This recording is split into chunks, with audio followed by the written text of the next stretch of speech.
Bonjour à toutes et à tous, j'espère que vous vous portez bien. Aujourd'hui, je vais vous parler de droit et des réseaux sociaux. L'usage de nos réseaux sociaux peut être certes divers et varié, mais les règles de droit, quant à elles, s'appliquent à tous. Nul n'est censé ignorer la loi sur les réseaux sociaux. Mais quelles sont les pratiques à adopter pour ne pas être hors la loi?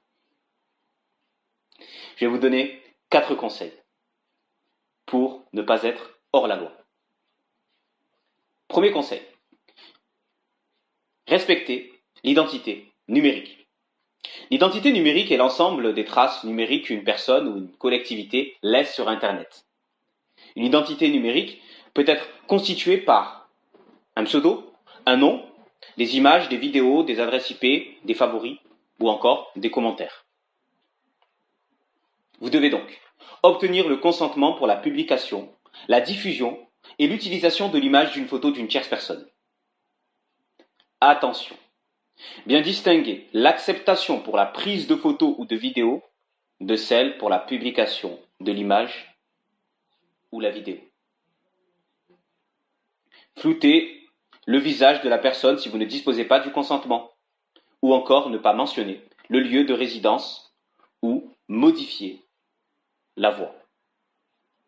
La tierce personne ne doit pas être identifiable.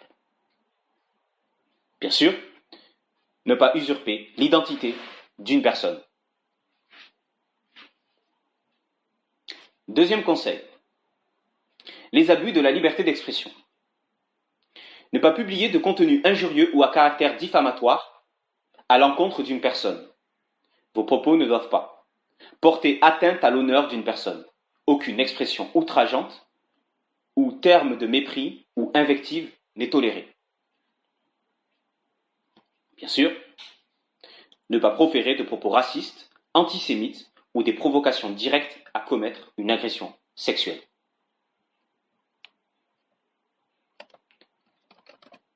Troisième conseil, le partage d'une vidéo ou d'une œuvre. Demandez l'autorisation de l'auteur de la vidéo ou de l'œuvre que vous partagez.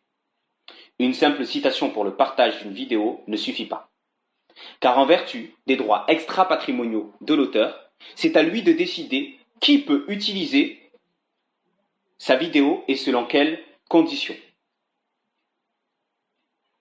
Aussi, ne pas liker ou partager un contenu qui a été volé au créateur. Quatrième et dernier point, la responsabilité du créateur de contenu. Effacer ou masquer les commentaires illicites, racistes, injurieux, etc. La responsabilité du créateur de contenu peut être engagée s'il ne supprime pas le ou les commentaires ou s'il les supprime trop tard. En tant qu'utilisateur, vous pouvez informer le créateur si vous observez un commentaire illicite. Ou encore, signaler tout contenu qui vous paraîtrait illicite. Que vous soyez simple utilisateur, utilisatrice ou encore créateur ou créatrice de contenu, votre usage ne doit surtout pas se transformer en mésusage. C'est pourquoi une connaissance des dispositions légales sur les réseaux sociaux est indispensable. Je vous remercie pour votre attention.